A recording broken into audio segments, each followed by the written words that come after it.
may well have disturbed both the audience and the actors at the old Globe Theater. We have no sheep on Concord Avenue, but we do have cell phones. So please turn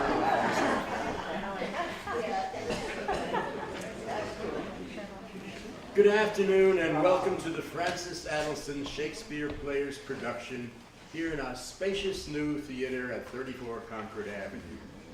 In 2001, when she was 91 years old, Francis Adelson, our beloved founder, who shared a birthday with Mr. Shakespeare, began short scenes and readings at HILR called An Hour with William Shakespeare. Now, with resplendent sets and our spacious costumes, we are proud to present Much Ado About Nothing, one of Shakespeare's most beloved comedies. The play could well have been named Beatrice and Benedick.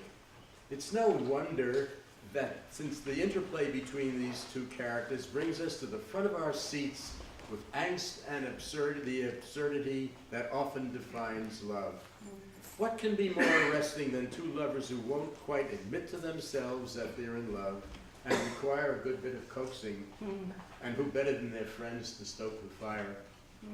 In Much Ado, Shakespeare harkens back to Taming of the Shrew, in which Petruchio tells Kate in no uncertain way, "For I am rough and woo not like a babe."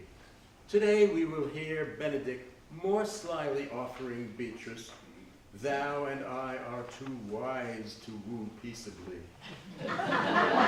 Since neither can dominate the other, they intimidate one another, unable to express their mutual love that churns within them.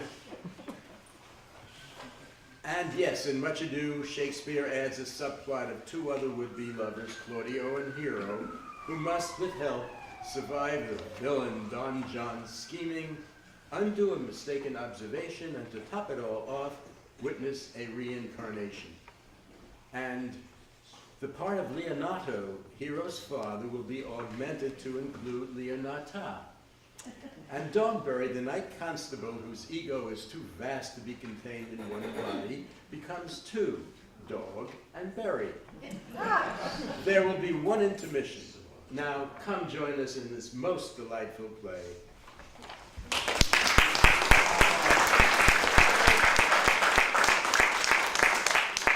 I learned in this letter that Don Pedro of Aragon comes this night to Messina. When I left him, he was but 3 leagues off. How many gentlemen have you lost in this action? A few of any sort and none of name. Ah, victory is twice itself when the achiever brings home full numbers. I find here that Don Pedro hath bestowed much honor on a young Florentine called Claudio. Much deserved on his part and equally remembered by Don Pedro. He hath borne himself well beyond the promise of his age. I pray you, has Senior Montanto returned from the wars or no? I know none of that name, lady. What is he that you ask for, niece? My cousin means Senior Benedick of Padua. Oh, he's returned, and he's as pleasant as he ever was. I pray you, how many hath he killed? For I promise to eat all of his killing. Faith, niece, you tax Signor Benedict too much, but he'll be meek with you, I doubt it not. He hath done good service, lady, in these wars, and a good soldier too, lady. A good soldier to a lady, but what is he to a lord? A lord to a lord, a man to a man, stuffed with all honorable virtues. It is so indeed. He's no less than a stuffed man. You must not, sir, mistake my niece. There is a kind of merry war betwixt Signor Benedick and her. They never meet, but there's a skirmish of wit between them. Alas, he gets nothing by that.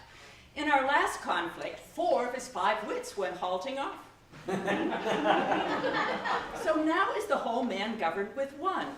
So that he'd have wit enough to keep himself warm, let him bear it for the difference between himself and his horse, for it is all the wealth he has left to be considered a reasonable creature. But I pray you, who is his companion now? He has every month a new sworn brother. I see, lady, this gentleman is not in your books. If he were, I would burn my study. But I pray you, who is his companion now? Is there no young squarer that will take a voyage with him to the devil? He's most in the company of the right noble Claudio. Oh, he will hang upon him like a disease. He's sooner caught than the pestilence, and the taker runs presently mad. Oh, God, help the noble Claudio! Don Pedro is approached. Good Signor, you are come to meet your trouble. The fashion of the world is to avoid cause, and you encounter it. Never came trouble to our house in the likeness of your grace. You embrace your charge too willingly. I think this is your daughter. Ah, her mother hath many times told me so. Were you in doubt, sir, that you asked her? Signor Benedict, no. I wonder that you will still be talking, Signor Benedict. Nobody marks you. What, my dear Lady Disdain? Are you yet living? It's possible Disdain should die while it has such meat food to feed it as Signor Benedict. Courtesy itself would turn into disdain if you came in her presence. Then is courtesy a turncoat, but it is certain I am loved of all ladies, only you excepted. And I would I could find in my heart that I had not a hard heart, for truly I love none. A dear happiness to women, otherwise they'd be troubled by a most pernicious suitor.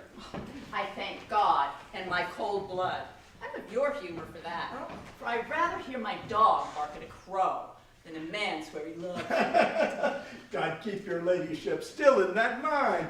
So some gentleman or other shall scape a predestinate scratched face. Scratching could not make it worse, and as such a face as yours is. I would my horse had the speed of your tongue, but keep your way. In God's name, I am done. You always end with a jade's trick. I know you of old. Signor Claudio and Signor Benedict, my dear friend Leonato hath invited you all. I tell him we shall stay here at the least a month. You are most welcome, my lord. Being reconciled to the prince your brother, we owe you all duty. Thank you. I am not of many words, but I thank you. Please, did your grace lead on? Your hand, Leonato, we'll go together.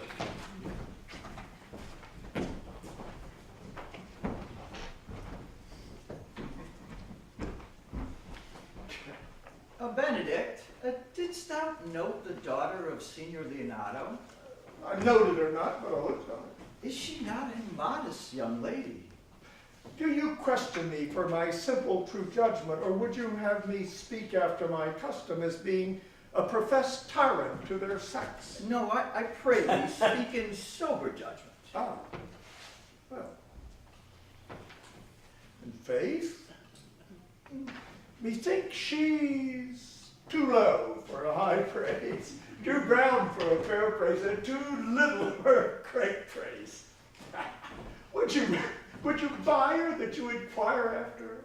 In mine eye, she is the sweetest lady that ever I looked at. I see yet without spectacles, and I see no such matter. Now, there's her cousin, and she were not possessed with a fury, exceeds her as much in beauty as the 1st of May doth the last of December. Ah, I hope you have no intent to turn husband, have you? I would scarce trust myself, though I had sworn the contrary, if Hero would be my wife. Is it come to this? Shall I never see a bachelor of 70 again? What secret hath held you here that you followed not to Leonato? He is in love. With who? Now that is your grace's part. Mark how short his answer is. With Hero, Leonato's short daughter. God forbid it should be otherwise. Amen. If you love her because the lady is very well worthy. That I love her, I feel. That she is worthy, I know. No! Thou wast ever an obstinate heretic in the despite of beauty. That a woman conceive me, I thank her. that she brought me up, I likewise give her most humble thanks. But all women must pardon me, because I will not do them the wrong to mistrust any. I will do myself the right to trust none. And the fine is, I will live a bachelor. I shall see thee ere I die, look pale with love. With anger, with sickness, or with hunger, my lord, not with love. Prove that ever I lose more blood with love than I will get again with drinking wine. Pick out mine eyes with a ballad maker's pen, and hang me up at the door of a brothel house for the sign of blind Cupid. Well, if ever thou dost fall from this faith, thou wilt prove a notable argument. If I do, hang me in a bottle like a cat and shoot at me. Well, as time shall try, in time the savage bull doth bear the yoke. The savage bull may, but if ever the sensible Benedict bear it, pluck off the bull's horns and set them in my form, and let me be vilely painted, and in such great letters as they write, "Here is good horse to hire," let them signify under my sign, "Here you may see Benedict, the married man."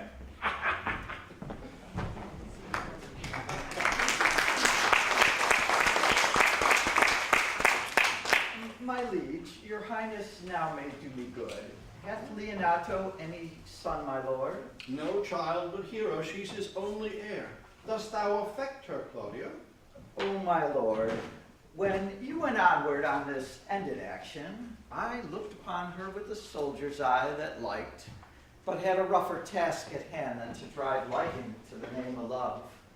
But now I am returned, and that war thoughts have left their places vacant.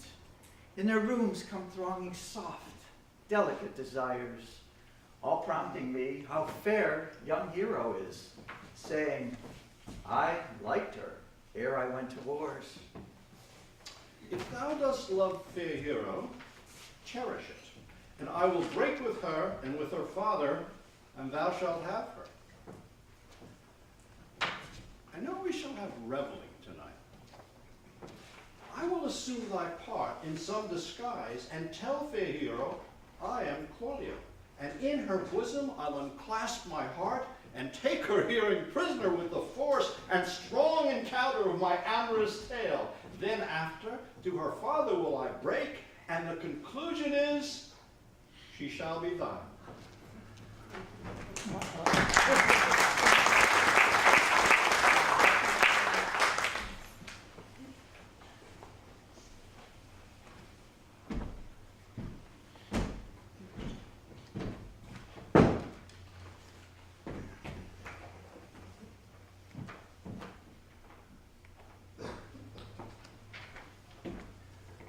Good year, my lord.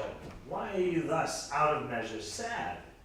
I cannot hide what I am. I must be sad when I have cause, and smile at no man's jests. Laugh when I am merry, and claw no man in his humor.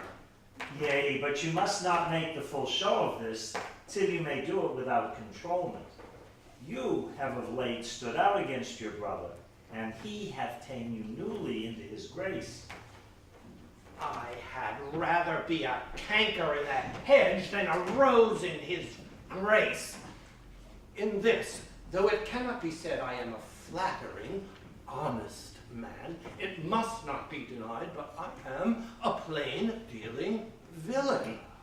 I have been trusted with a muzzle, therefore I have decreed not to sing in my cage. But who comes here? What news, Baraccio? The prince, your brother, is royally entertained by Leonato, and I can give you intelligence of an intended marriage. What fool is he that betrothed himself to unquietness? Oh, Marion is your brother's right hand. What? The most exquisite Claudio? A proper squire? And who, and who? Which way looks he? Upon Hero comes me the prince and Claudio hand in hand in sad conference.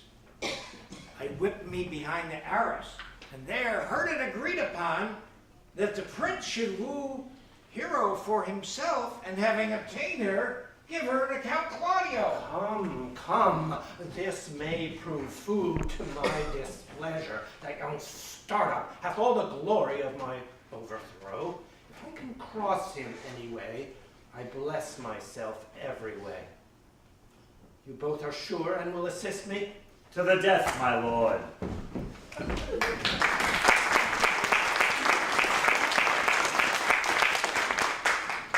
not Count John here at supper?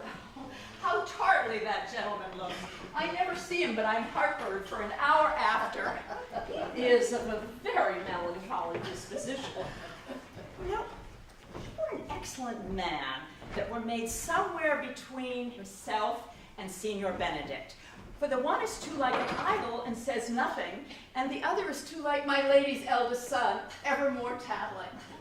With a good leg and a good foot, auntie, and money in his purse, such a man could win any woman in the world if he could get their goodwill.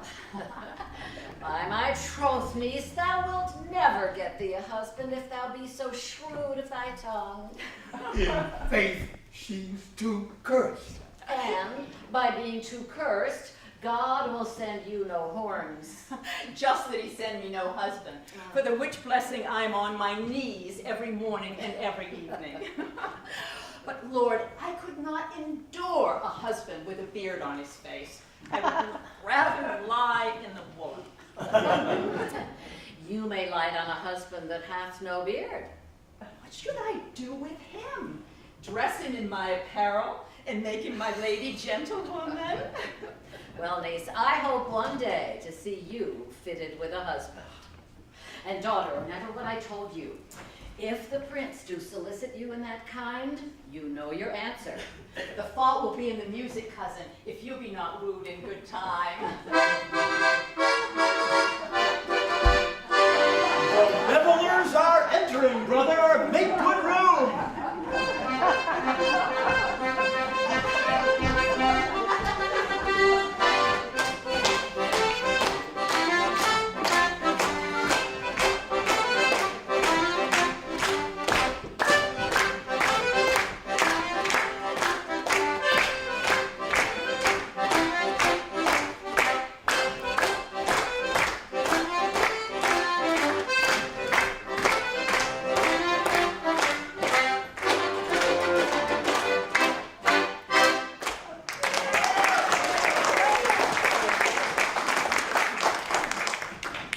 Lady, will you walk about with your friend? Oh, so you walk softly and look sweetly? I'm yours for the walk. Speak low, if you speak low. I know you well enough. You are Senor Antonio. At a word, I am not. I know you by the waggle of your head. To tell you true, I counterfeit him. Oh, you could never do him so ill well, unless you were the very man. Will you not tell me who told you so? That I was disdainful, and that I got my good wit from 100 merry tales? That was Signor Benedict who told you so. Oh, what's he? I'm sure you know him well Oh, enough. not I, believe me. I pray you. What is he? He is the prince's jester, a very dull fool. Only his gift is telling impossible slanders. None but libertines delight in him, and the commendation is not for his wit, but for his villainy. For he both pleases men and angers them, and then they laugh at him and beat him. When I will know the gentleman, I'll tell you what you say. Do. But he'll but break a comparison or two on me, which peradventure, not noted and not laughed at, strikes him into a terrible melancholy. And then there's a partridge wing saved, for the fool will eat no supper that night.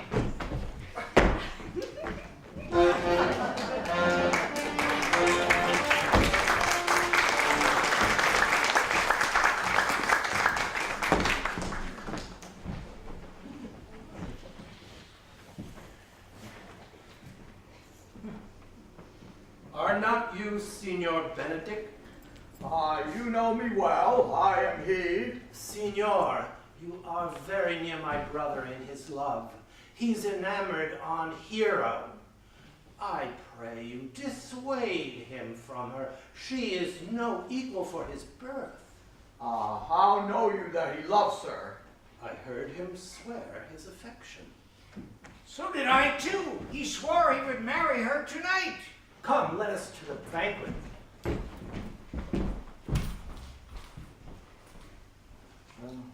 Thus answer I in the name of Benedict, but hear these ill news with the ears of Claudio. 'Tis certain so. The prince woos for himself. Friendship is constant in all other things, save in the office and affairs of love. Farewell, therefore, hero.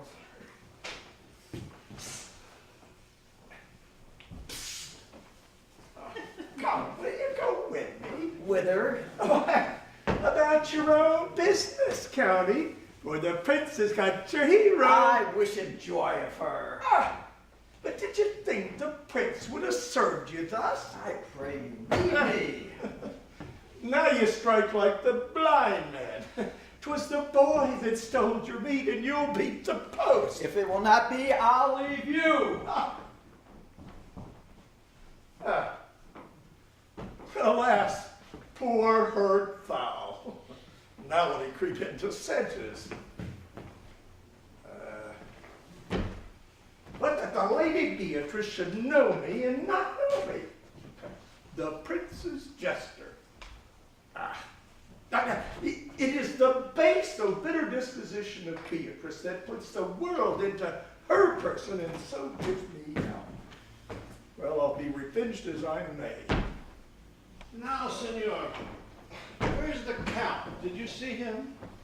I told him your grace had got the goodwill of this young lady, but he, like unto a schoolboy being overjoyed with finding a bird's nest, shows it his companion, and he steals it. You, as he would have it, have stolen his bird's nest. I will but teach them to sing and restore them to the owner. The Lady Beatrice hath a quarrel to you. The gentleman that danced with her told her she is much wronged by you. She misused me past the endurance of a block. An oak, but with one green leaf on it would have answered her. She told me, not thinking I had been myself, that I was the prince's jester, that I was duller than a great thaw, and huddling just upon just with such impossible conveyance upon me that I stood like a man at a mark with a whole army shooting at me. If her breath were as terrible as her terminations, there were no living with her. She would infect to the north, to the north. Look, here she comes. Will your grace command me any service to the world's end? I will go on the slightest errand now to the Antipodes that you can devise to send me on. I will fetch you a toothpick now from the furthest inch of Asia. Fetch you a hair off the great chum's beard. Do you any embassage to the pygmies rather than hold 3 words conference with this harpy? Oh, God, sir. Here is a dish I love not. I cannot endure my lady tongue. Come, lady, come. You have lost the heart of Senor Benedict. He lent it me a while, and I gave him good use for it. A double heart for his single one. Mary, once before he won it of me with false dice. So your lord may well say, I have lost it. You have put him down, lady. You have put him down. So I would not he should do me, my lord, lest I prove the mother of fools. But I have brought Claudio, whom you sent me to seek. Why, how now, Count? Wherefore are you sad? Not sad, my lord. How then, sick? Neither, my lord. The count is neither sad nor sick, nor merry nor glad, but civil count, civil as an orange, and somewhat of that jealous complexion. In faith, lady, I'll be sworn, if it be so, his conceit is false. Here, Claudio, I have wooed in thy name, and fair hero is won. I have broke with her father, and his goodwill obtained. Name the day of marriage, and God give thee joy. Count, take of me my daughter, and with her my fortunes. His grace hath made the match.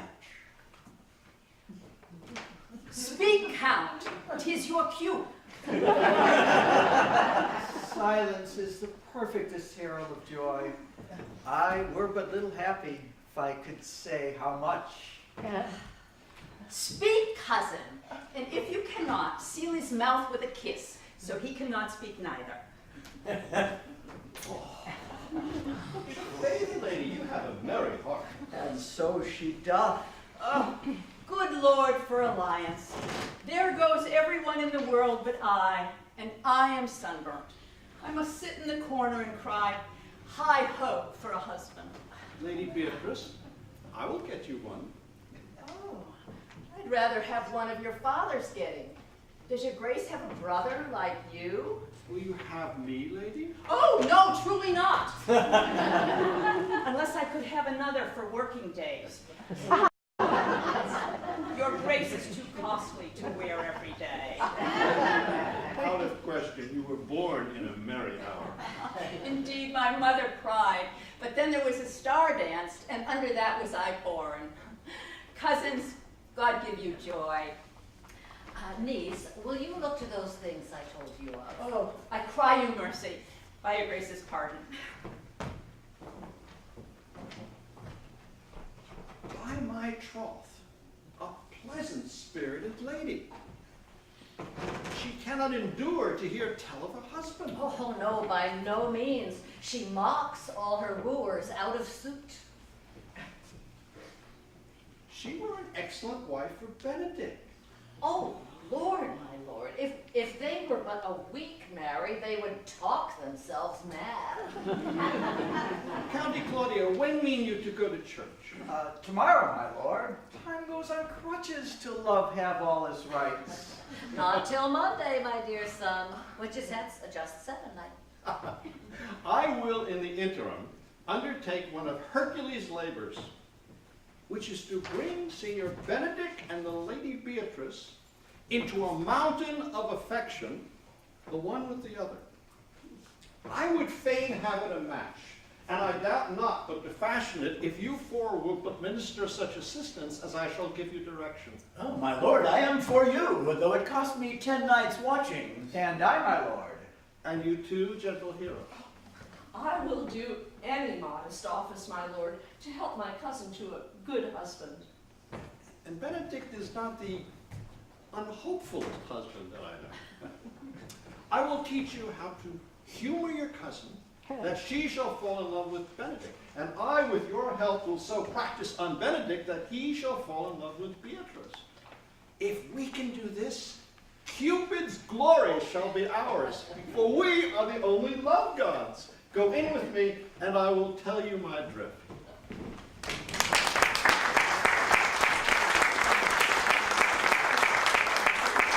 It is so, the Count Claudio shall marry the daughter of Leonato.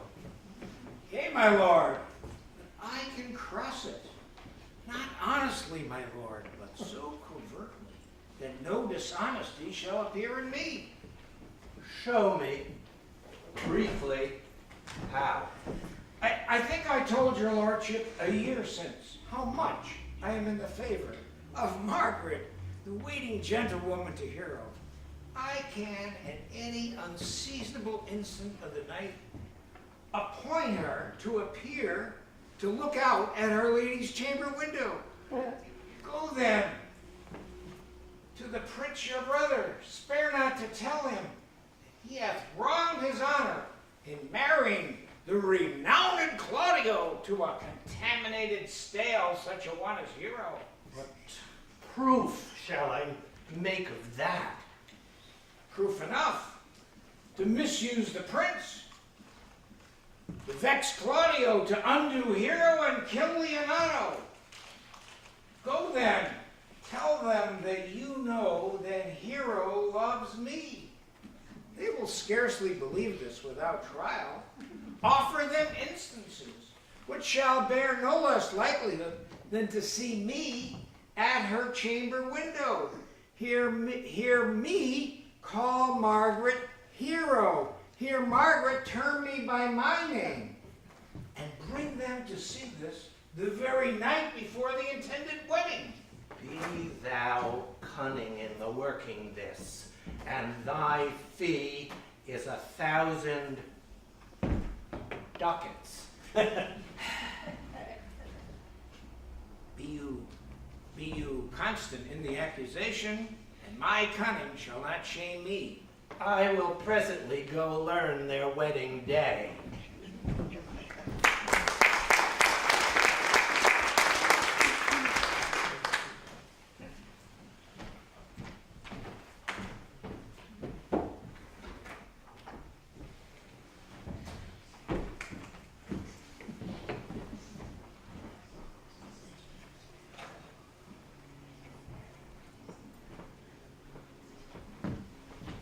I do much wonder that one man, seeing how much another man is a fool when he dedicates his behaviors to love, will, after he hath laughed at such shallow follies in others, become the argument of his own scorn by falling in love.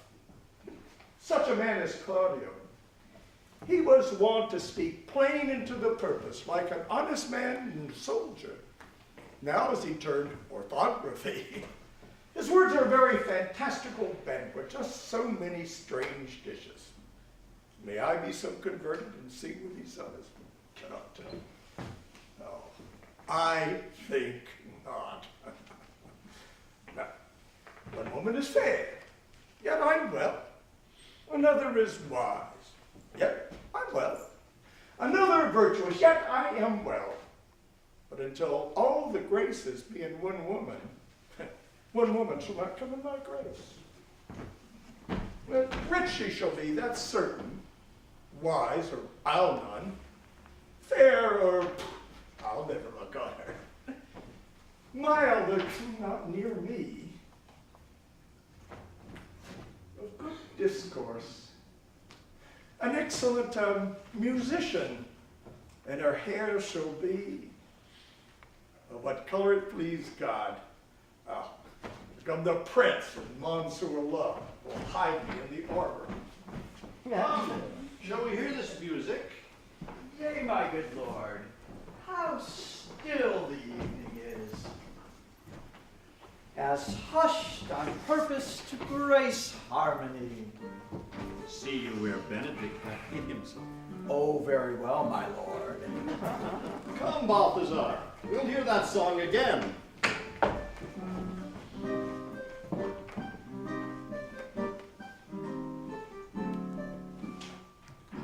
Sigh no more, ladies.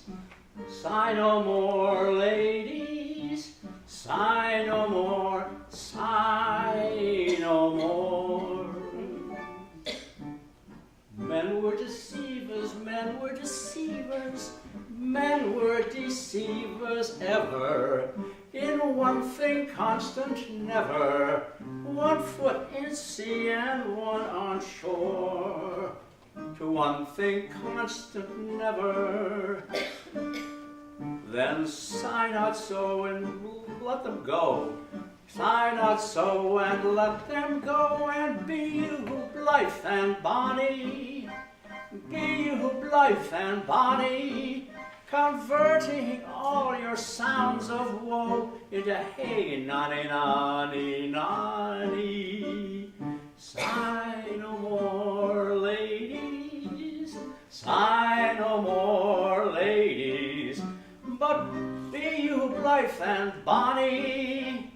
Be you blithe and bonny, converting all your sounds of woe into hey nonny nonny nonny.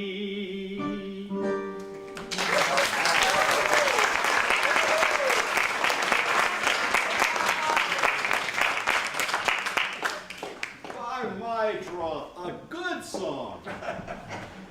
And it'd been a dog that should have howled us, then I hanged it. Leonardo, come hither. What was it you told me of today? That your niece Beatrice was in love with Signor Benedict? Oh, I did never think that lady would have loved any man. No, nor I neither. But most wonderful that she should so dote on Signor Benedict, whom she has in all outward behavior seemed ever to abhor. Maybe she doth but counterfeit. Oh God, counterfeit. There was never counterfeit of passion came so near the life of passion as she discovers it. Bait the hook well, this fish will bite.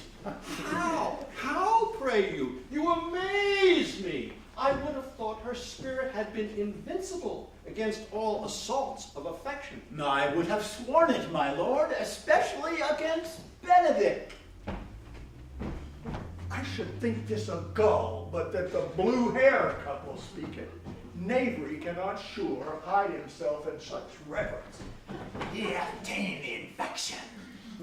Has she made her affection known to Benedict? No, and she swears she never will. That's her torment. Indeed, shall I, says she, that have so oft encountered him with scorn, write to him that I love him? This says she. Now, when she is beginning to write to him, for she will be up 20 times a night, and there will she sit in her smock till she have writ a sheet of paper. My daughter tells us all, and the ecstasy has sometimes so overborne her that my daughter is afeard she may do a desperate outrage to herself. It is very true. It were good that Benedict knew of it by some other, if she will not discover it. To what end? He would but make a sport of it and torment the poor lady worse. And he should. It were an alms to hang him. She's an excellent, sweet lady. And she is exceedingly wise. In everything but in loving Benedict. I pray you, tell Benedict of it, and hear what it will say. Oh, were it good, think you? She says she will die if he love her not. Oh. And she will die ere she make her love known. And she will die if he woo her, rather than she will bate one breath of her accustomed crossness. She doth but well. If she were to make tender of her love, 'tis very possible he'll scorn it. For the man, as you know all, hath a contemptible spirit.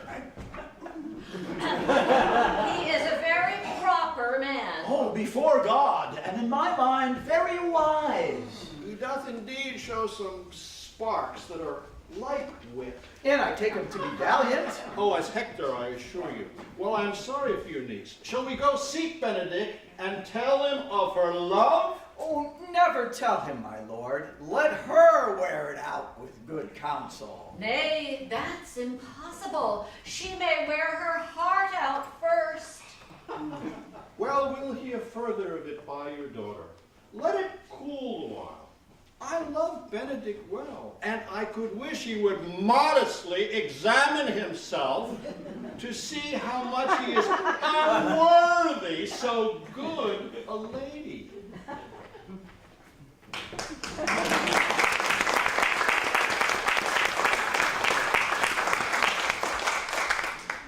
This could be no trick. The conference was sadly born. And the truth of this from Hero. Seems her affections in their full bent. Love me. Why, you must be requited. I hear how I'm censured. Say I will bear myself proudly if I perceive the love come from her. They say, too, she will rather die than give any sign of affection. I did never think to marry. Must not seem proud. Happy are they that hear their detractions and can put them to ending. say the lady is fair, 'tis a truth I can bear the witness. And virtuous 'tis so, I cannot reprove it. And wise. But for loving me. But I draw that as no addition to her wit, nor no great argument of her folly. I shall be horribly in love with her. Now, I may chance have some odd quirks and remnants of wit broken on me, because I rail so long against marriage. But doth not the appetite alter? Man loves the meat in his youth he cannot endure in his age. Shall quips and sentences and these paper bullets of the brain awe a man from the career of his humor? No! The world must be peopled. When I said that I would die a bachelor, why, I did not think I should live till I were married. Here comes Beatrice by this day. She's a fair lady. Against my will, I am sent to bid you come in to dinner. Fair Beatrice, I thank you for your pains. I took no more pains for those thanks than you take pains to thank me. If it had been painful, I would not have come. Very well.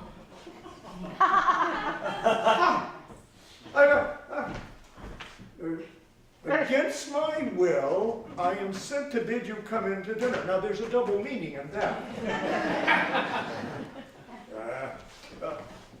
I took no more pains for those things than you took pains to thank me.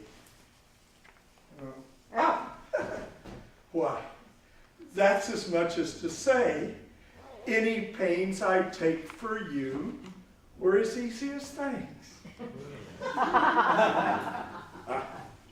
If I do not take pity of her, I'm a villain. I'll go get her picture.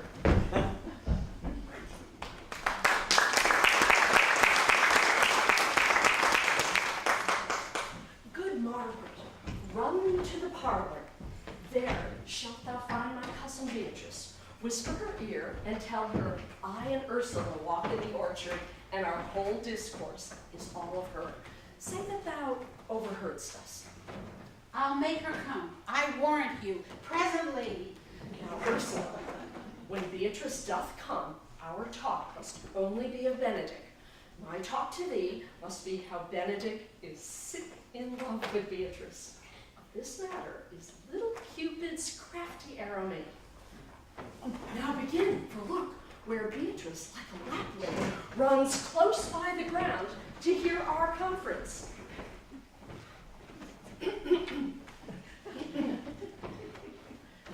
No, truly, Ursula, she is too disdainful. I know. Her spirits are as coy and wild as haggards of the rock. But are you sure that Benedick loves Beatrice so entirely? So says the prince and my betrothed lord. And did they bid you tell her of it, madam? They did entreat me to acquaint her of it, but I persuaded them, if they loved Benedick, to wish him wrestle with affection, and never to let Beatrice know of it. For nature never framed a woman's heart of prouder stuff than that of Beatrice. Disdain and scorn ride sparkling in her eyes. Sure, I think so. And certainly it were not. And certainly it were not good she knew his love, lest she make sport at it. Why, you speak truth. I never yet saw a man, how wise, how noble, young, how rarely featured, but she would spell him backward. So turns she every man the wrong side out. Sure, such carping is not commendable.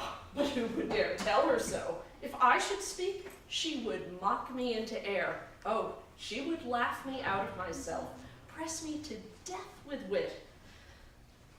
Therefore, let Benedick, like covered fire, consume away in sighs, waste inwardly.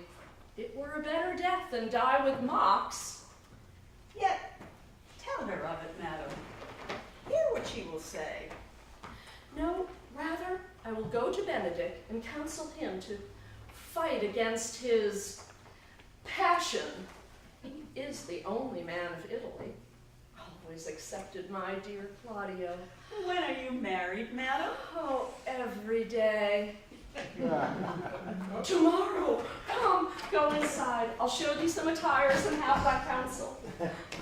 She's blind, I warrant you. We have caught her, madam. Some Cupid kills with arrows, some with traps.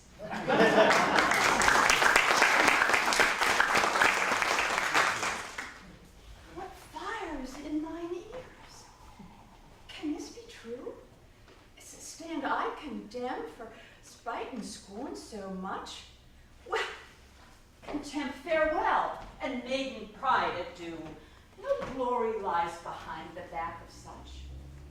And Benedict, love on. I will requite thee, taming my wild heart to thy loving hand. And if thou dost love, my kindness shall incite thee to tie her love up with a holy band. For others say thou dost deserve, and I believe it better than reportingly.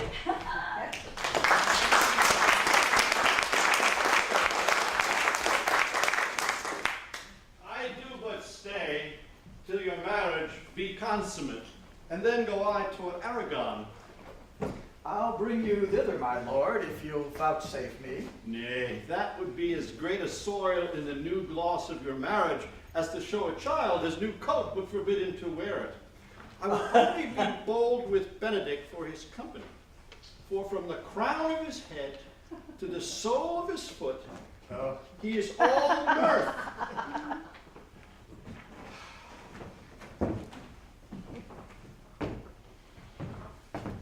Gallants, I am not as I have been. So say I. Methinks you are sadder. I hope he be in love. Hang him, truant. There's no true drop of blood in him to be truly touched with love. If he be sad, he wants money. I have the toothache. What, sigh for the toothache? Anyone can master a grief, but they that have it.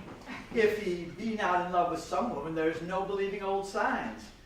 Brushes his hair of mornings? What does that bode? And when was he wont to wash his face? Indeed, that tells a heavy tale for him. Conclude, he is in love. Nay, but I know who loves him. That will I know too. I warrant one that knows him not. Yes, and his ill conditions, and in despite of all, dies for him. Oh, senior, walk aside with me. I have studied 8 or 9 wise words to speak to you, which these hobby horses must not hear. For my life, to break with him about Beatrice. 'Tis even so. Hero and Ursula have by this played their parts with Beatrice, and then the two bears will not bite one another when they eat. My lord and brother, God save you. Good den, brother. If your leisure served, I would speak with you. In private? If it please you, yet Count Claudio may hear, for what I would speak of concerns him. What's the matter? Means your lordship to be married tomorrow? You know he does. I came hither to tell you, the lady is disloyal. Even she, Leonato's hero, your hero, every man's hero. Disloyal? Wonder not till further warrant. Go but with me tonight. You shall see her chamber window entered, even the night before her wedding day. May this be so? I will not think it. If you will follow me, I will show you enough, and when you have seen more and heard more, proceed accordingly. If I see anything tonight, why, I should not marry her. Tomorrow, in the congregation where I should wed, there will I shame her. And as I wooed for thee to obtain her, I will join with thee to disgrace her. O plague right well prevented, so shall you say. when you have seen the sequel.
Are you good men and true?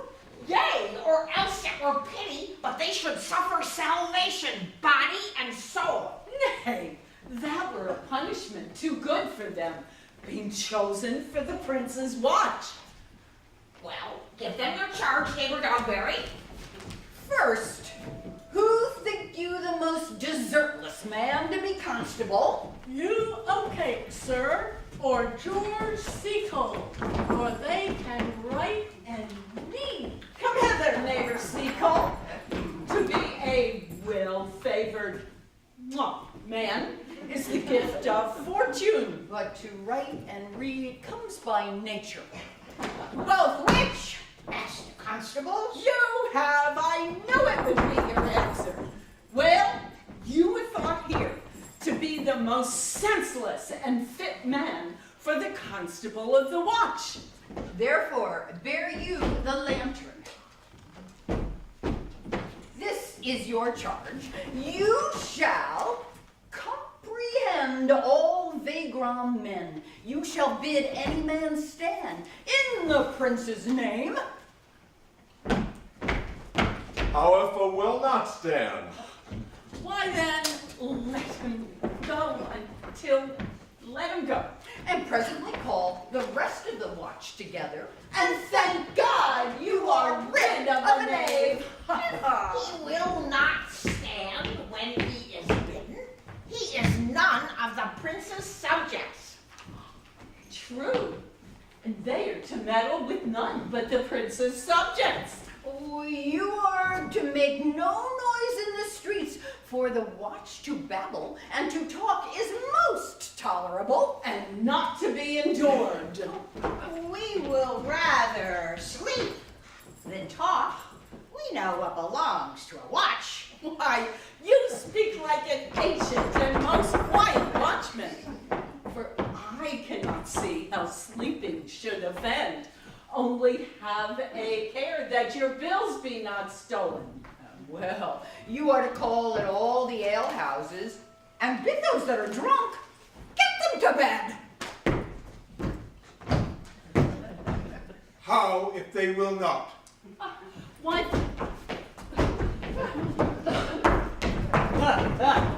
Why then let them alone till they are sober?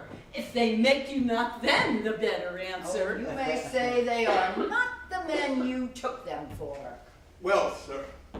If you meet a thief, You may suspect him by virtue of your office to be no true man. and for such kind of men, the less you meddle or make with them, why the more is for your honesty. If you know him to be a thief, shall we not lay hands on him? Truly, by your office you may. But I think they that touch pitch will be defiled. The most peaceable way for you, if you do meet a thief, is to let him show himself what he is and steal out of your company. If you hear a child cry in the night, you must call to the nurse and bid her still it. How if the nurse be asleep and will not hear us? Why, Depart in peace and let the child wake her with crying. It's very true. Well, masters, good night. And there be any matter of weight chances, call up me.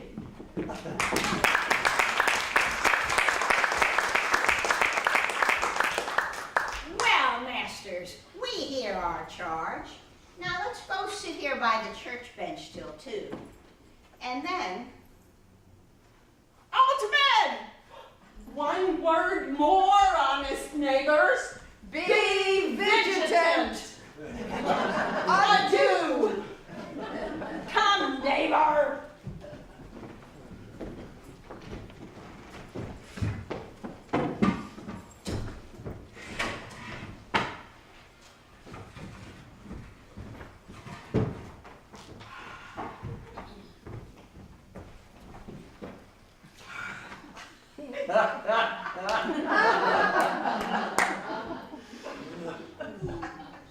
What, Conrad? Conrad, I say! Here, man, I got thy elbow. Oh, stand thee close. Some treason, masters.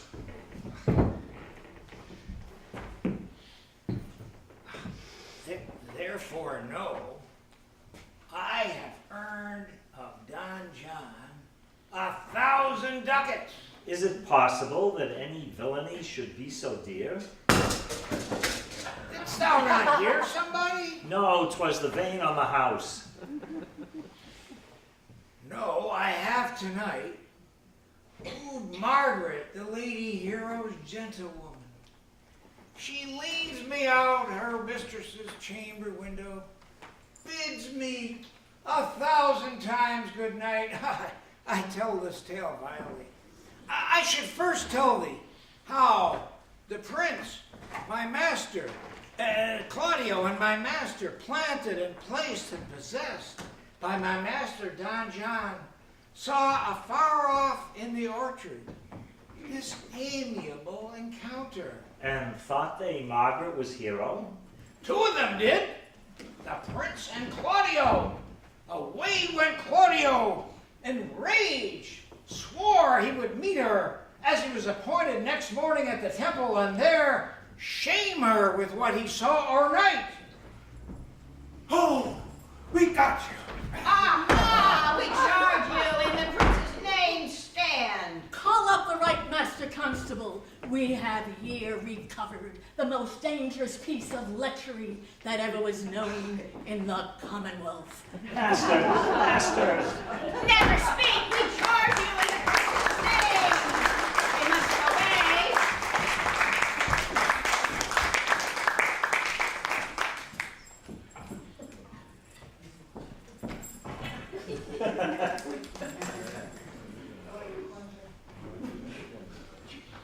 Good Ursula, wake my cousin Beatrice and desire her to rise, I will, madam. and bid her come hither. Your gown's a most rare fashion. In faith, I saw the Duchess of Milan's gown that they praise so. Oh, that exceeds, they say. No, by my troth, 'tis but a nightgown in respect of yours. Yours is worth 10 on it.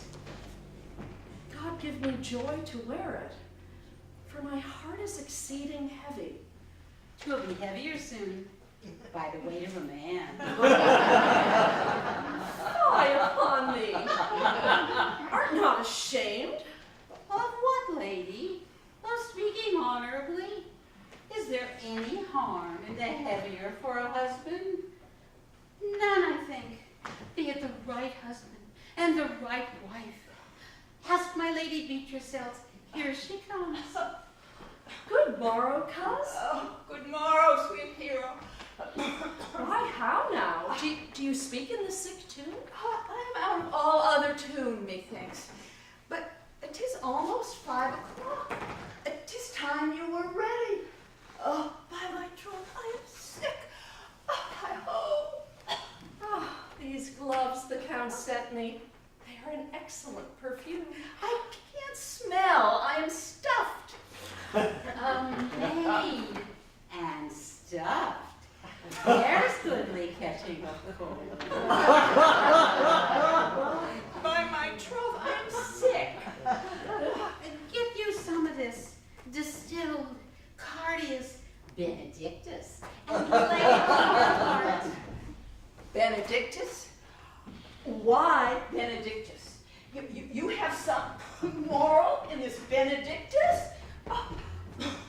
Moral? By my troth, I have no moral meaning. You may, perchance, think that I think you are in love. Nay, Byerly, I am not such a fool as to think what I cannot think, if I would think my heart out of thinking. Yet, Benedict was just such another. And now has he become a man. He swore he'd never marry. And yet now, in despite of his heart, he eats his meat without grudging. And how you may be converted, I know not. But methinks you look with your eyes as other women do. What a pace thy tongue keeps. Not a false gallop. Ah, withdraw. The prince, the count, Signor Benedict, Don John, and all the gallants of the village are come to take you to church. Oh, come help me dress, good cause, good Mag, good Ursula.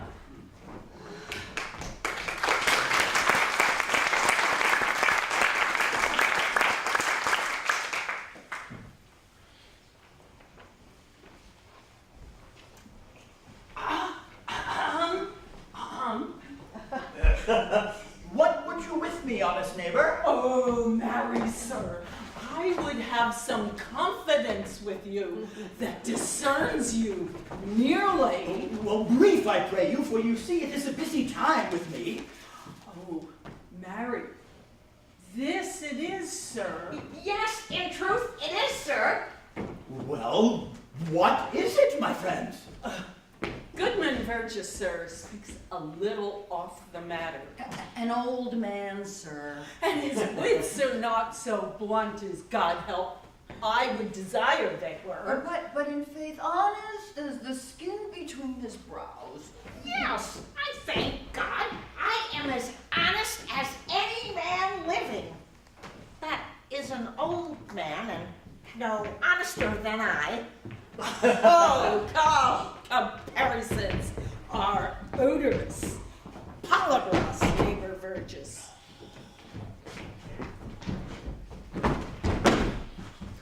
Neighbors, you are tedious. Oh, it pleases your worship to say so. We are the poor Duke's officers. But truly, for mine own part, if I were as tedious as a king. Oh, I could find it in my heart to bestow it all of your worship. All thy tediousness on me? Oh, yea, and 'twere 1,000 pound more than 'tis. For I hear as good exclamation on your worship as of any man in the city. Oh, and though I be but a poor man, I am glad to hear it. And so am I.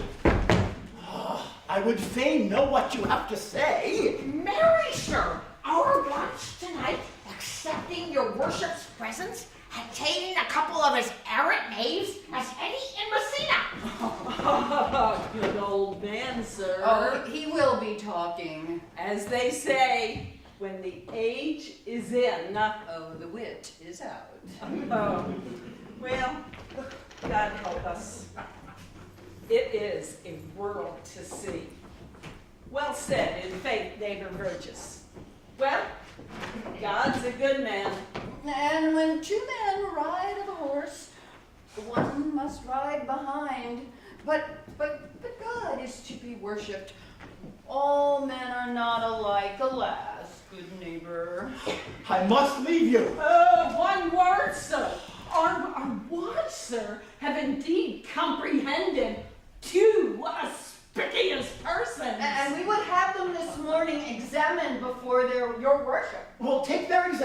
yourself and bring it me. I am now in great haste, as it may appear unto you. Fare you well.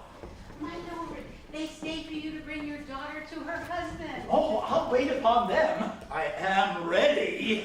Go, good partner, go. Get you to Francis Sinkhole. Bid him bring his pen and inkhorn to the jail.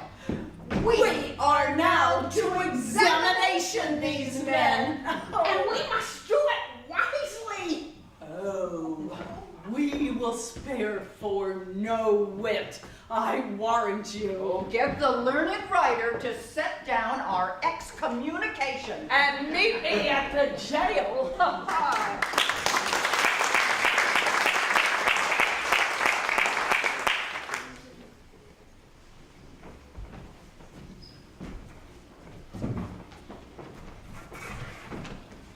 Come, Friar Francis, be brief, only to the plain form of marriage. You come hither, my lord, to marry this lady? No. To be married to her. Friar, you come to marry her. Lady, you come hither to be married to this count? I do. If either of you know any inward impediment why you may not be conjoined, I charge you on your souls to utter it. Know you any, Count? Oh, I dare make his answer. None. Oh, what men dare do, what men may do, what men daily do, not knowing what they do. Standing by, Friar. Father, by your leave, will you with free and unconstrained soul give me this maid, your daughter? As freely, son, as God did give her me. There, Leonardo, take her back again. Give not this rotten orange to your friend. Would you not swear, all you that see her, that she were a maid by these exterior shows? But she is none. She knows the heat of a luxurious bed. Her blush is guiltiness, not modesty. What do you mean, my lord? Not to knit my soul to improve wanton. You seem to me as Diane in her orb, as chaste as is the bud ere it be blown. But in your blood you are more intemperate than Venus, or those pampered animals that rage in savage sensuality. Sweet prince, why speak not you? What should I speak? I stand dishonored that have gone about to link my dear friend to a common stale. Are these things spoken, or do I but dream? Madam, they are spoken, and these things are true. Let me but move one question to your daughter. What man was he talking with you yesternight out of your window betwixt 12 and 1? Now, if you are a maid, answer to this. I talked with no man at that hour, my lord. Why then are you no maiden? Leonardo, I am sorry you must hear. Upon mine honor, myself, my brother, and this grieved count did see her, hear her, at that hour last night, talk with a ruffian at her chamber window, who hath indeed, most like a liberal villain, confessed the vile encounters they have had 1,000 times in secret. Oh, hero, what a hero hadst thou been, if half thy outward graces had been placed about thy thoughts and counsels of thy heart. But fare thee well, most foul, most fair. Farewell, thou pure impiety and impious purity. Why now, cousin, wherefore sink you down? Come, these things come thus to light. Smother her spirits up. How doth the lady? Dead, I think. Help, uncle. Oh, sweet hero. Uncle, Signor Benedict, friar. Oh, fate, take not away thy heavy hand. Death is the fairest cover for her shame that may be wished for. Now, cousin hero. Wherefore? Why? Doth not every earthly thing cry shame upon her? Could she here deny the story that is written in her blood? She is fallen into a pit of ink that the wide sea hath drops too few to wash her clean again. Sir, madam, be patient. For my own part, I'm so attired and wonder I know not what to say. Oh, on my soul, my cousin is belied. Lady, were you her bedfellow last night? No, truly not. But until last night, I had this 12-month been her bedfellow. Confirmed, confirmed. Oh, that is stronger made, which was before barred up with ribs of iron. Hear me a little.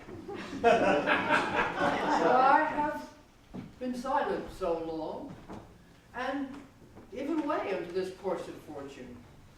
By noting of the lady, I have marked 1,000 blushing apparitions to start into her face, 1,000 innocent shames in angel whiteness beat away those blushes.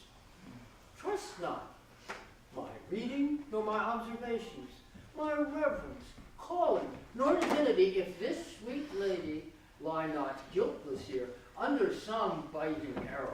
Friar, it cannot be. Thou seest that all the grace that she hath left is that she will not add to her damnation a sin of perjury. She not denies it. Lady, what man is he you are accused of? They know that do accuse me. I know none. If I know more of any man alive than that which made modesty doth warrant, let all my sins lack mercy. There is some strange misprision in the princes. Two of them have the very bed of honor. If their wisdoms be misled in this, the practice of it lives in John the Bastard, whose spirits toil in train of villainies. I know not. If they speak but truth of her, these hands shall tear her. If they wrong her honor, the proudest of them shall well hear of it. Pause a while, and let my counsel sway you in this case. Your daughter here, the princess left for dead. Let her a while be secretly kept in, and publish it that she is dead indeed. Maintain a mourning ostentation, and on your family's old monument hang mournful epitaphs, and do all rites that appertain unto a burial. What shall become of this? And what will this do? Marry, this well carried shall on her behalf change slander to remorse. She dying, as it must so be maintained, upon the instant that she was accused, shall be pitied, lamented, and excused of every hearer. And if it sort not well, you may conceal her as best befits her wounded reputation in some reclusive or religious life, out of all eyes, tongues, minds, and injuries. Senior Leonardo, let the friar advise you. Being that I flow in grief, the smallest twine may lead me. 'Tis well consented, presently away, for to strange stores, strangely they strain the cure. Come, lady, die to live. This wedding day perhaps is but prolonged. Have patience and endure.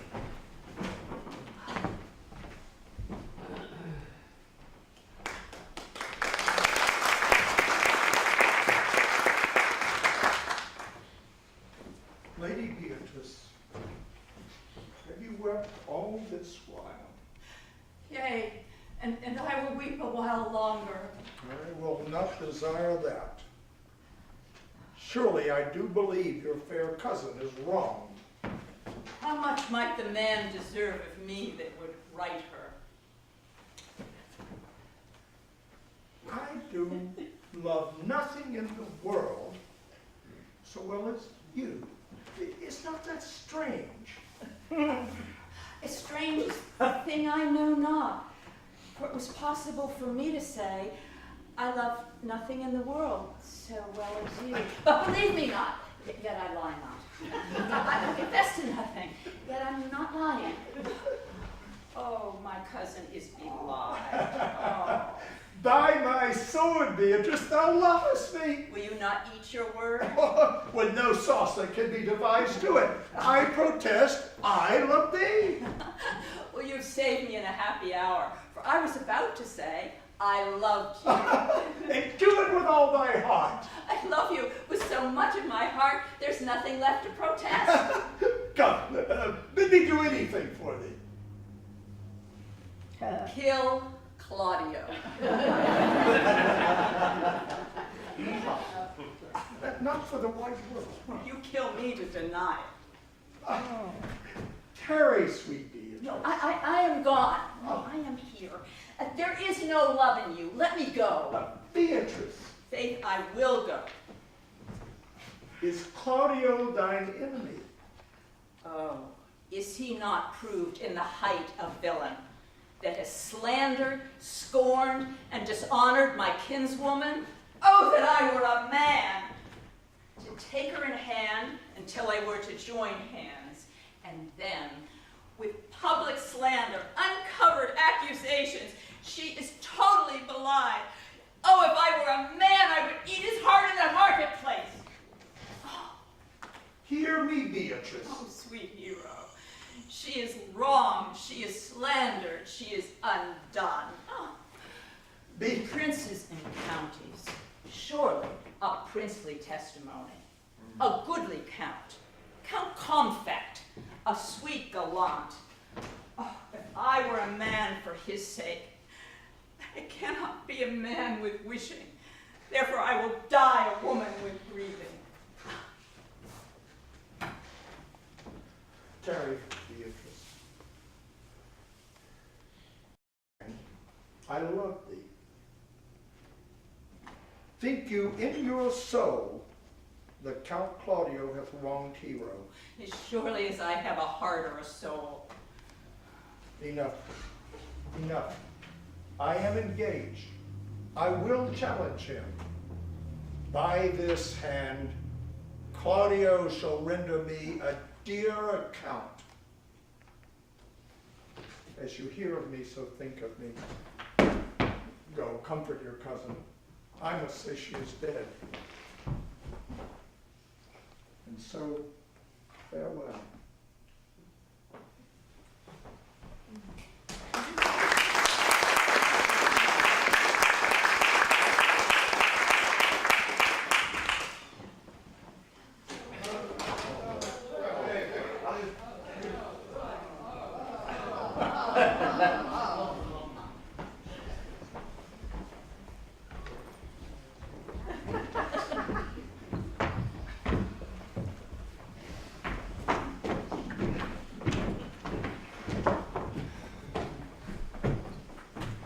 Is our whole dissembly appeared? Oh, a stool and a cushion for the sexton. Which be the malefactors? Oh, Mary, that am I and my partner. But which are the offenders that are to be examined? Let them come before Master Constable. Mary, let them come before me. What is your name, friend? Borachio. Pray write down Borachio. Your Sirrah? I, sir, am a gentleman, and my name is Conrad. Oh, write down, Master Gentleman, Conrad. Masters, do you serve God? Yes, sir, we do hope. Now write down that they hope they serve God. And write God first, but God defend that God should go before such villains. Masters, it is proved already that you are little better than false knaves. How? Answer you for yourselves. Marry, sir, we say we are none. A marvelous witty fellow, I assure you, but I will go about with him. Come you hither, Sirrah, a word in your ear. I say to you, it is thought, you are false knaves. Sir, I say to you, we are none. Oh, well, stand aside. For God, they are both in a tale. Have you writ down that they are none? Master Constable, you go not the way to examine. You must call forth the watch that are their accusers. Oh, yea, Mary, that's the eftest way. Let the watch come forth. Masters, I charge you in the prince's name, accuse these men. This man said, sir, that Don John, the prince's brother, was a villain. Write down, Prince John, a villain. Why, this is flat perjury to call a prince's brother villain. What heard you him say else? Married that he had received 1,000 ducats of Don John for accusing the Lady Hero wrongfully. Oh, flat burglary, as ever was committed. And that Count Claudio did mean, in his words, to disgrace Hero before the whole assembly and not marry her. Oh, villain, thou wilt be condemned to everlasting redemption for this. And this, masters, is more than you can deny. Prince John is this morning secretly stolen away. Hero was in this manner accused, and in this very manner refused, and upon the grief of this, suddenly died. Master Constable, let these men be branded and brought to the enactor. Oh, come, let them be opinioned. Coxcomb. God's my life, where's the sexton? Let him write down the prince's officer coxcomb. Come, bind them. Thou naughty varlet. Away. You are an ass. You are an ass. Dost thou not suspect my place? Dost thou not suspect my years? Oh, that he were here to write me down. An ass. And masters, remember that I am an ass. So bring him away. Oh, that I written down an ass.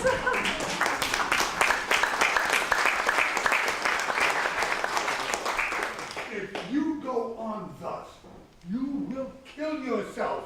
I pray thee, cease thy counsel, which falls into mine ears as profitless as water in a sieve. I pray thee peace, for there was never yet philosopher that could endure the toothache patiently, however they have writ the style of God. Yet, and not all the harm upon yourself, make those who do offend you suffer too. Now there thou speakest reason. Nay, I will do so. My soul doth tell me Hero is belied. That shall Claudio know, so shall the prince. There comes the prince and Claudio hastily.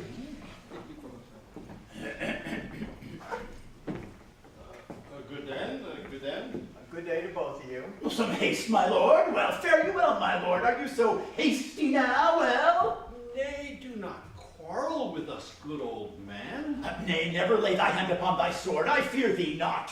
In faith, my hand meant nothing to my sword. No, Claudio, to thy head. Thou hast so wronged mine innocent child and me that I am forced to lay my reverence by and to challenge thee to trial of a man. I say thou hast belied mine innocent child. Thy slander hath gone through and through her heart, and she lies buried with her ancestors. Oh, in a tomb where never scandal slept, save this of hers, framed by thy villainy. My villainy? Thine, Claudio, thine, I say. You say not right, old man. My lord, I'll prove it on his body if he dare. Away, I will not have to do with you.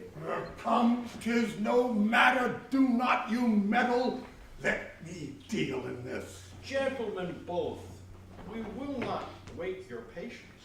My heart is sorry for your daughter's death, but on my honor, she was charged with nothing but what was true and very full of proof. My lord, my lord! I will not hear you. No? Come, brother, away. I will be heard.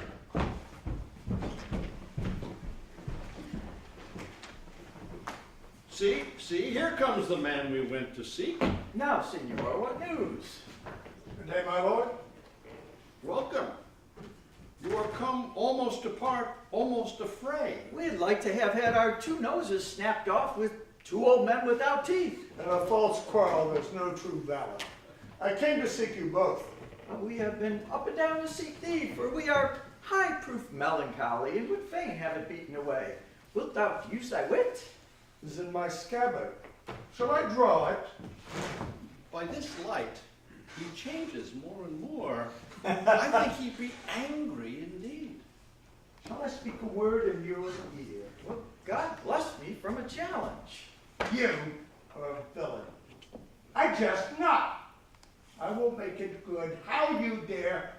what you dare and when you dare. Do me right, or I will protest your cowardice.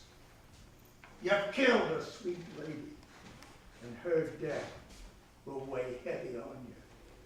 Let me hear from you. Well, I will meet you so I may have good cheer. What, a feast? A feast. On the faith I thank him. He hath bidden me to a calf set and capon, the which if I do not carve most curiously, say my nice knot.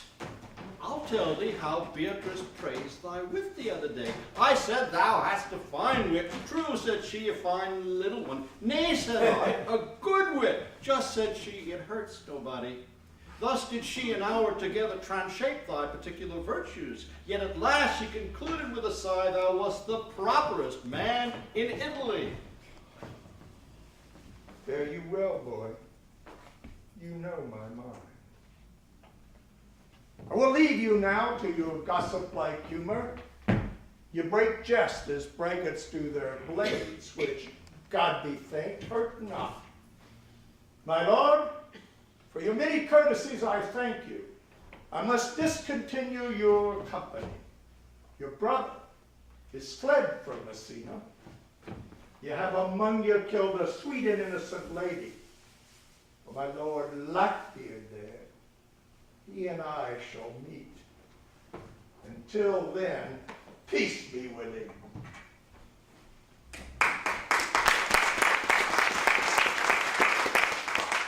He is in earnest. In most profound earnest. And I'll warrant you for the love of Beatrice. And have challenged thee. Most sincerely. Did he not say my brother was fled? Come you, sir. If justice cannot tame you, she shall ne'er weigh more reasons in her balance. How now? Two of my brother's men bound, Horatio, one. Officers, what offense have these men done? Oh, marry, sir, they've committed false report. Moreover, they have spoken untruths. And secondarily, they are slanders. Sixth and lastly, they have belied a lady. And to conclude, they are lying knaves. Who have you offended, masters, that you are thus bound to your answer? This learned constable is too cunning to be understood. What's your offense? Sweet prince, let me go no farther to mine answer. Do you hear me, and let this count kill me? I have deceived even your very eyes. What your wisdoms could not discover, these shallow fools have brought to light. My villainy they have upon record, which I would rather seal with my death than repeat over to my shame. The lady is dead upon mine and my master's false accusation. Runs not this speech like iron through your blood? I have drunk poison while he uttered it. But did my brother set thee on to this? Yea, and paid me richly for the practice of it. Sweet hero, now thy image doth appear in the rare semblance that I loved at first. Come, bring away the villains. Oh, come bring them away. By this time our sexton hath reformed Signor Leonato of the matter, and masters, do not forget to specify. When time and place shall serve, that I am an ass. Here comes Master Signor Leonato and the sexton too. Which is the villain? Let me see his eyes. Are you the slave that with thy breath has killed mine innocent child? Yea, even I alone. Oh, no, villain, thou beliest thyself. Here stand a pair of honorable men. A third is Flood that had a hand in it. I thank you, princes, for my daughter's death. Record it with your high and worthy deeds. 'Twas bravely done, if you bethink you of it. I know not how to pray your patience, yet I must speak. Choose your revenge yourself. Impose me to what penance your invention can lay upon my sin. Yet sinned I not, but in mistaking. By my soul, nor I. And yet to satisfy this good old man, I would bend under any heavy weight that he'll enjoin me to. I cannot bid you bid my daughter live, that were impossible. But I pray you, possess the people in Messina here, how innocent she died. Hang her an epitaph upon her tomb and sing it to her bones. Sing it tonight. Tomorrow morning, come you to my house. And since you could not be my son-in-law, be yet my nephew. My brother hath a daughter, almost a copy of my child that's dead. And she alone is heir to both of us. Give her the right you should have given her cousin, and so dies my revenge. Oh, noble sir, your overkindness doth bring tears from me. I do embrace your offer. Tomorrow I will expect your coming. Tonight I take my leave.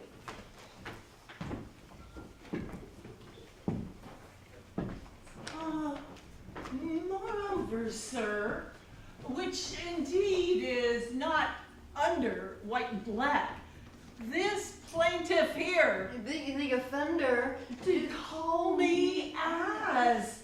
I beseech you, let it be remembered in his punishment. Go, I discharge thee of thy prisoners, and I thank thee.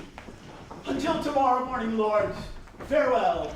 Oh, I leave an arrant knave with your worship, which I beseech your worship to correct yourself for the example of others. God keep your worship. Come, neighbor.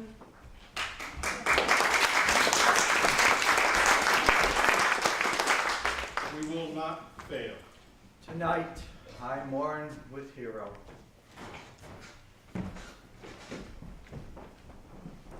I pray thee, sweet Mistress Margaret, deserve well at my hands by helping me to the speech of Beatrice.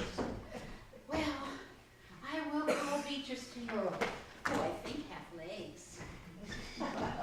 And therefore will come.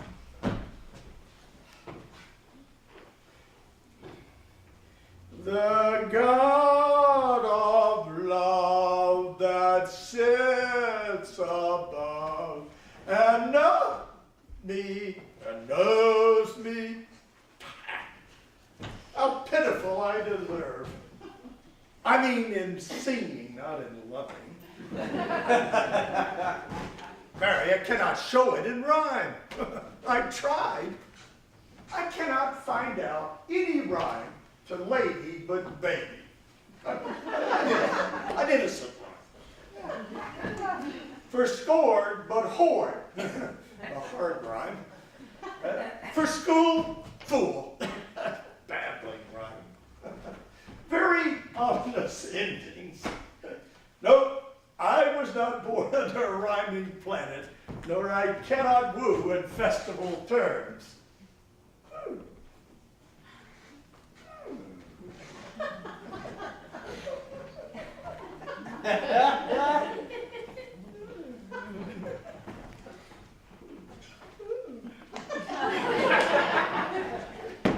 Sweet Beatrice, wouldst thou come when I called thee? Oh, yea, and depart when you bid me. Oh, stay but till then. Well, then is spoken, fare thee well. But before I go, let me come with what I came for, which is to find out what's happened between you and Claudio. Only foul words. And thereupon I will kiss thee. No, foul words are but foul breath, and foul breath is noisome, and therefore I will depart unkissed. Thou hast frighted the word out of his right sense, so forcible is thy wit. But I must tell thee plainly, Claudio undergoes my challenge, and I must either shortly hear from him, or I will subscribe him a coward. Nay, I pray thee, tell me, for which of my bad parts did thou first fall in love with me? For them all together, which make up such a politics say of evil, I would never let any good parts intermingle with them. For which of my good parts did you first suffer love for me? Suffer love. Suffer love. A good epithet. I do suffer love indeed, for I love thee against my will. In spite of thy heart, I think. Alas, poor heart. If you spite it for my sake, I will spite it for yours. I will never love that which my friend hates. Thou and I will never move peaceably. Now tell me, how doth your cousin? Very ill. Oh. And how do you? Very ill, too. Ah. Serve God, love me, and mend. Oh, and there will I leave thee too, for here comes the one in haste. Madam, you must join your uncle. Yonder's old coil at home. It is proved my lady hero hath been falsely accused, the prince and Claudio mightily abused, and Don John is author of all, who is fled and gone. They come presently. Come, will you hear this news, senor? I will live in thy heart, die in thy lap, be buried in thine eyes, and moreover, I'll look in thee to thy uncle.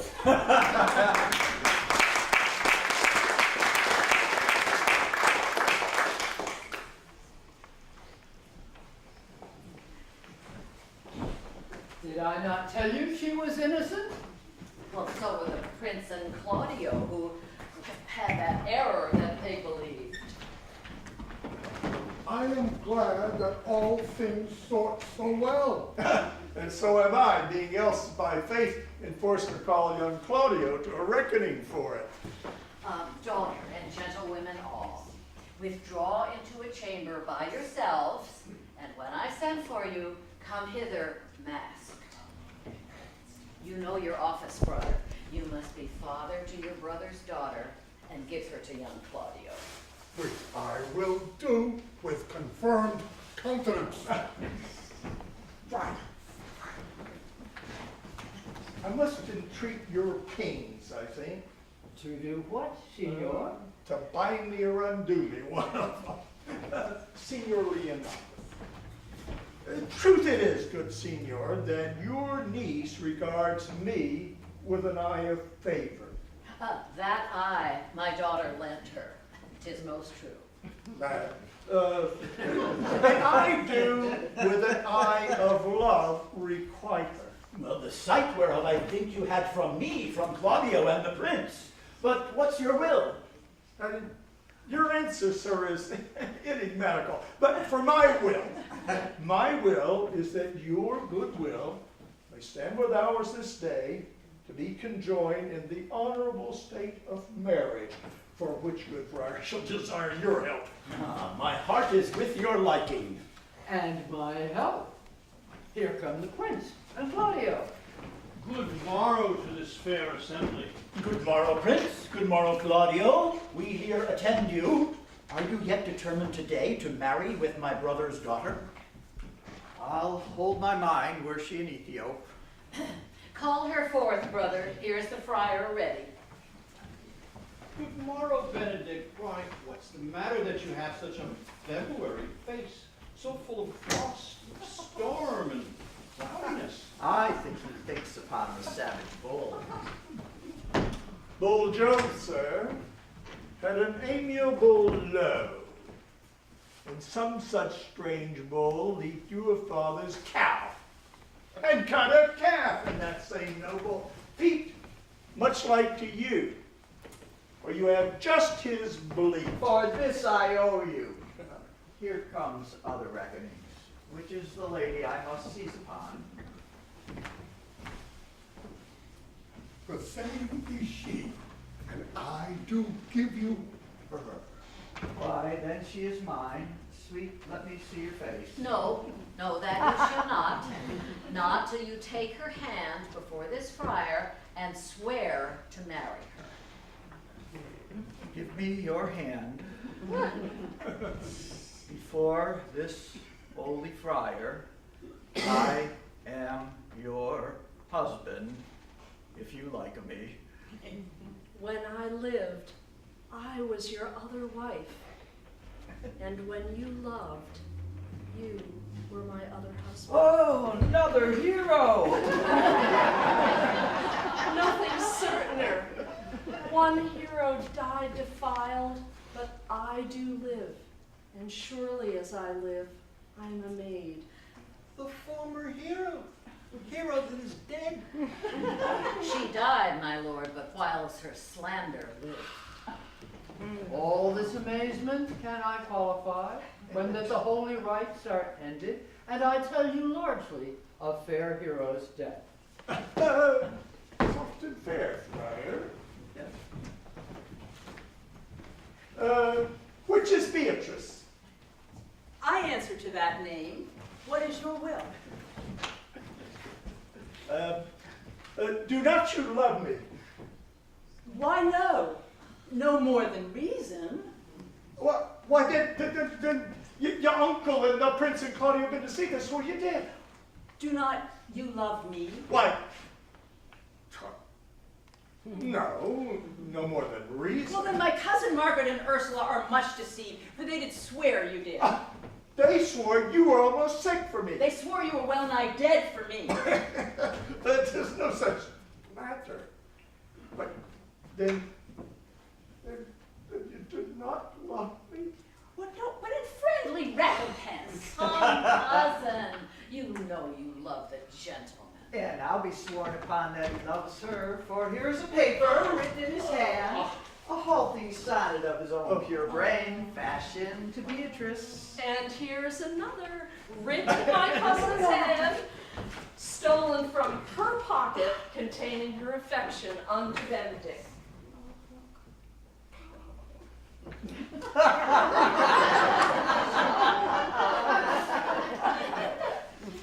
A miracle.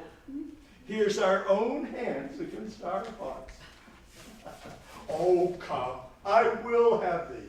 But by this light, I take thee for pity. I will not deny you.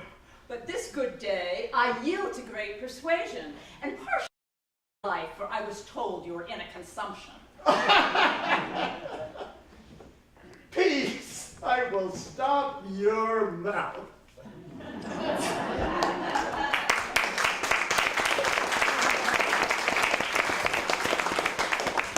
How dost thou, Benedict the married man? I'll tell thee what, Prince. A college of witcrackers cannot flop me out of my humor. Dost thou think I care for a satire or an epigram? No. If a man will be beaten with brains, I shall wear nothing handsome about him. In brief, since I do purpose to marry, I shall think nothing to any purpose that the world can say against it. Therefore, never flout at me for what I have said against it. For man is a giddy thing. And this is my conclusion.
wonderful production possible. So we carry on with that tradition. First of all, when Bill and I wanted to do Much Ado About Nothing and we wanted to play in it, we clearly need help with direction. So we went to Richard Berger and this wonderful person.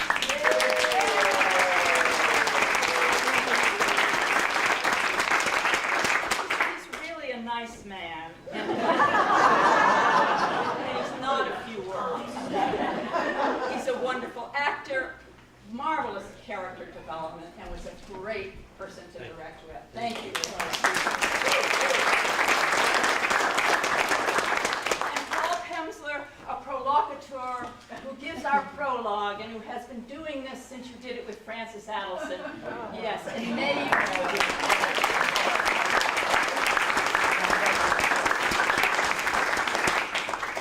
probably have a sense that we're looking at something here in the middle, which is our prompter that, gives us our lines and our cue lines. And the wonderful person who makes all that possible will never come down front. Bruce Knoke always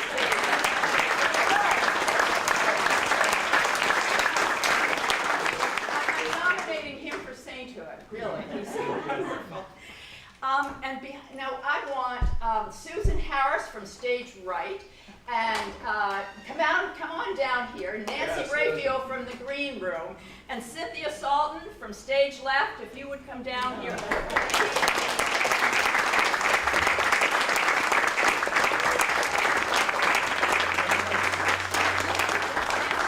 These are the people who watched the play, sent us out, made sure that we had our props and our costumes and everything else. We could never have done this without them, and they were absolutely, positively marvelous. Ann Warner. Yay. Yay.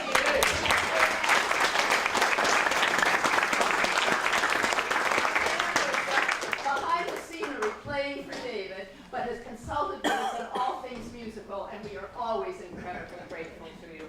And our other wonderful musician, Ken Hewitt, with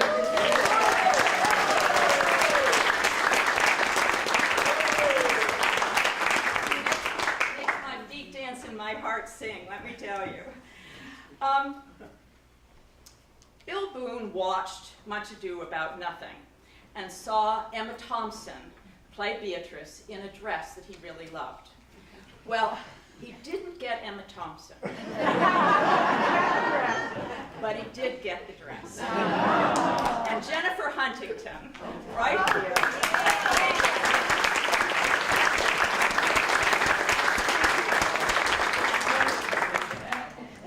Now, I would actually be here all night, and we would all be here all night, if I could tell you everything that Sebastian, Stephen, and Tess have done for us. Day after day, anything we needed, any help we could possibly have, we could not be more grateful. And I think, Stephen, you're the one representing the three of them tonight. And so would you stand?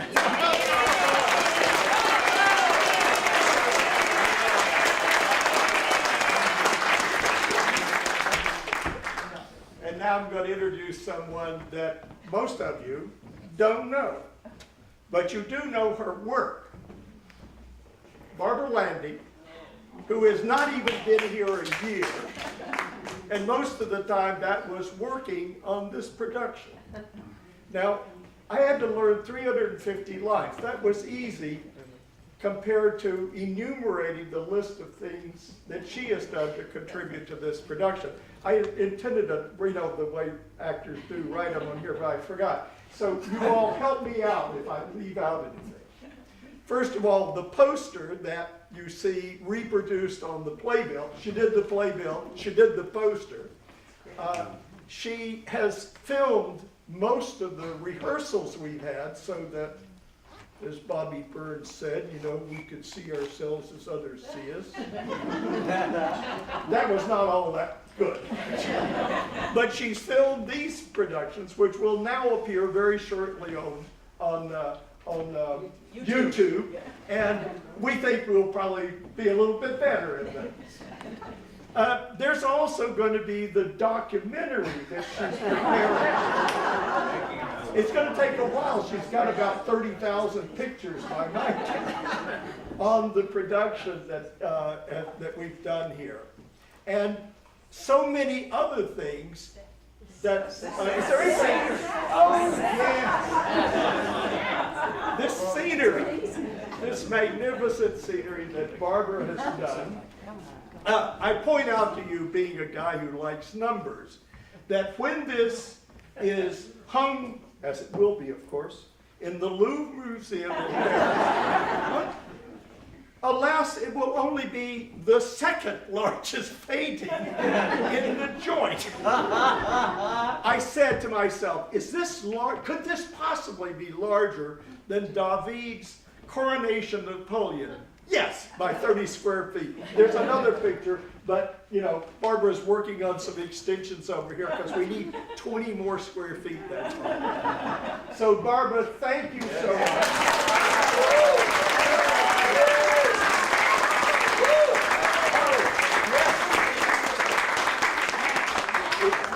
And the mask, all of those were done, I think, in 3 days. Thank you.